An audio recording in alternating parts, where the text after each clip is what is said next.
दूसरा क्वेश्चन आप सभी के सामने स्क्रीन पे है। दूध का जला मट्ठा फूक फूक कर पीता है। सुनकर हंसी आ रही होगी। हम लोग अपने डे टू डे लाइफ में बहुत ही बार बार यूज करते हैं। ठीक है। अक्सर होता क्या है कि एक बार कोई व्यक्ति धोखा खा जाता है या कोई गलती हो जाती है, कोई ऐसी चीज हो जाती है तो आगे से बहुत कासस हो जाता है, बहुत ध्यान रखने लगता है। तो वही मतलब है, दूध का जला मट्ठा भी फूक फूक कर पीता है। तो अब आप लोग यहां बताएंगे कि भाई 4 ऑप्शन आप सभी के सामने है, कौन सा ऑप्शन जो है इसके लिए सही है। बहुत ही बेहतरीन क्वेश्चन है ये, जल्दी बताएं आप लोग। I am waiting for your answer. A. अच्छा, एक बात ध्यान रखना है, नकल करके किसी को प्लीज नहीं बताना है। तो अर्पिता का सबसे पहले जवाब आया है ए। ठीक है, वंस बीटन ट्वाइस साई। और भाई आप लोग जवाब दें। अनीता पांडे, अच्छा, बहुत अच्छा जी, अभी तक ए जवाब आ रहा है। भाई एक रिक्वेस्ट मैं देखो बार बार ये रिक्वेस्ट करता रहूंगा कि हम तो नॉर्मली यूट्यूब पे लाइव रहते नहीं हैं, अब हम लाइव आए हैं और हम चाहते हैं हमेशा लाइव रहें। आपसे रिक्वेस्ट यही है कि आप लोग अपना अपना काम करें। आपका काम यह है कि आप जितना फ्रेंड सर्किल कहीं भी शेयर कर सकते हैं करें। ये मान के चलिए कि एक बार हो सकता है कोई हमें समझ ना पाए, क्योंकि कई बार हम शुरुआत में लोगों के समझ में नहीं आते हैं, लेकिन मुश्किल से 3-4 क्लास कोई हमारी ले लेगा तो फिर वो हमें छोड़ के जाएगा भी नहीं। तो इसलिए अपने फ्रेंड सर्किल में बस आप शेयर करते रहें, ज्यादा से ज्यादा लोगों को जोड़ते रहें, आपके फ्रेंड्स आपका भला मानेंगे। तो पहला वाला आप लोग जितने भी लोग ए बता रहे हैं सब लोग सही हैं, वंस बीटन ट्वाइस साई। ठीक है, बहुत सही। तो पहला वाला सही है। लेकिन अगर मुझे अच्छा लगता, अगर आप में से जो है अगर आप में से मुझे कोई ये बता देता कि सर जो बाकी ये हैं इनका मतलब क्या हुआ, अगर आप जो है बाकी का मतलब बता देते तो बहुत अच्छा लगता। तो आप लोग स्क्रीन पे ध्यान देंगे।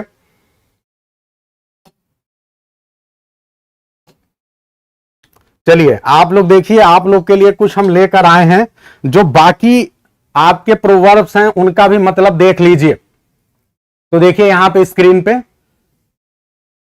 वंस बीटन ट्वाइस साई को भी हमने यहां पे थोड़ा सा इंग्लिश में आप सभी के लिए इंट्रोड्यूस कर दिया है कि N unpleasant experience induces Kasan. जब भी हमारा कोई अनप्लीजेंट एक्सपीरियंस होता है तो हम कासस हो जाते हैं। ठीक है, उस चीज को लेकर सावधान हो जाते हैं, यही मतलब है। अब आगे देखिए, 9 नगद न 13 उधार। ये जो आपका दूसरा वाला है, a bird in hand worth 2, ये वाला जो है आपका प्रोवर्ब, इसका मतलब क्या हुआ, a bird in hand is worth 2 in Bush. इसका मतलब होता है 9 नगद न 13 उधार। इसका मतलब भी आप लोग समझ लें। कई बार क्या होता है ना कि हम लोग बहुत लालच में पड़ जाते हैं। जैसे क्या है कि हमारे पास कोई चीज है लेकिन उसके बावजूद भी हम सोचते हैं कि हमें और मिल जाए और मिल जाए, हमारे अंदर ग्रीडी नेचर आ जाता है। तो उसी के लिए यह है कि 9 नगद न 13 उधार। कई बार क्या होता है कि जो हमारे पास जो चीज है हमें उसी से संतोष करना चाहिए। ऐसा ना हो जाए कि हम किसी ज्यादा लालच में किसी और चीज के पीछे पड़ जाएं और जो हमारे पास चीज है वो भी हमसे चली जाए दूर, और इस तरह से हम बिल्कुल बेकार हो जाएं, कहीं के न रह जाएं।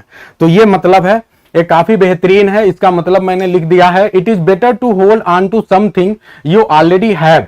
यानी जो आपके पास है बेहतर है कि आप उसी के साथ बने रहें, even if it is not as desirable as something you might potentially get, because you risk losing what you have by trying to something better. ज्यादा की चाहत में हो सकता है कि आपके पास जो है आप उसे भी खो दें।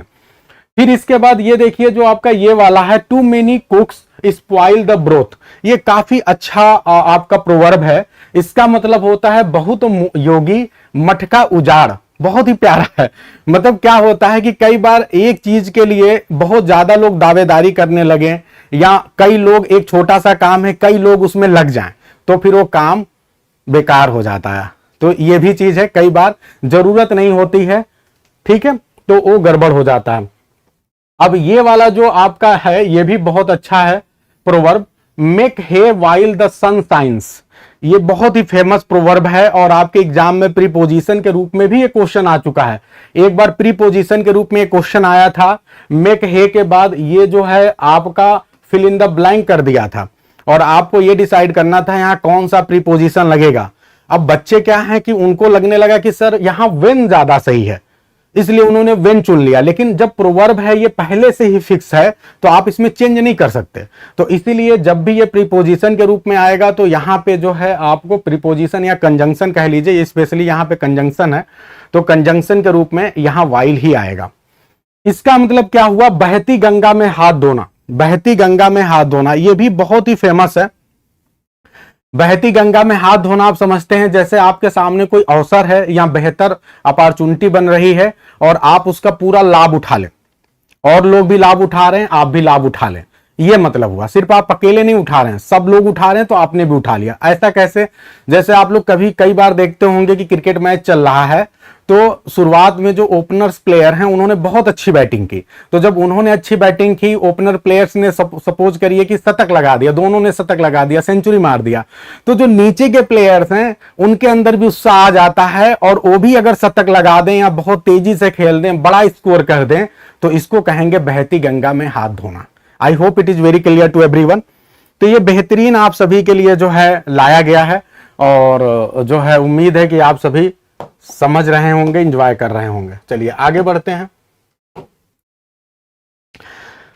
अब तक जो हम लेकर आए थे वो थोड़े से अच्छे थे, आपको 4-4 ऑप्शन मिल रहे थे। हमने आपको अब तक सिर्फ 2 क्वेश्चन कराए हैं ट्रांसलेशन के और आपको हमने उन 2 क्वेश्चन में 9 प्रोवर्ब बता दिए।